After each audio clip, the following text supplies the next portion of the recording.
काही महिन्यांपूर्वी 80 लाख लाडक्या बहिणींना अपात्र करण्याचं काम सरकारच्या माध्यमातून झालं आणि गेल्या महिन्यामध्ये 12 लाख लाडक्या बहिणी अपात्र करण्यात आल्या। म्हणजे आता हा आकडा 92 लाख लाडक्या बहिणींना अपात्र करण्यापर्यंत पोहोचलेला आहे।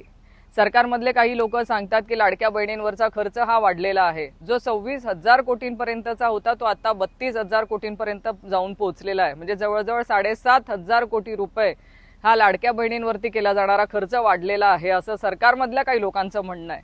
माझं देवाभाऊ आणि शिंदे भाऊंना एकच विचारणं आहे की तुम्हाला आता लाडक्या बहिणींवरचा खर्च दिसायला लागलाय का?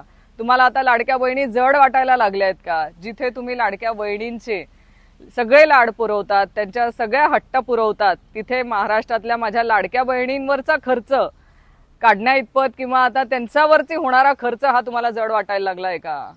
आज लाडक्या बहिणींच्या पाठीशी खंबीरपणे उभे राहणारे लाडके दादा नाहीत, पण माझी सुनेत्रा वहिनींना विनंती आहे की महाराष्ट्रातल्या लाडक्या बहिणींच्या पाठीशी खंबीरपणे उभं राहण्याचं काम तुम्ही तरी करावं।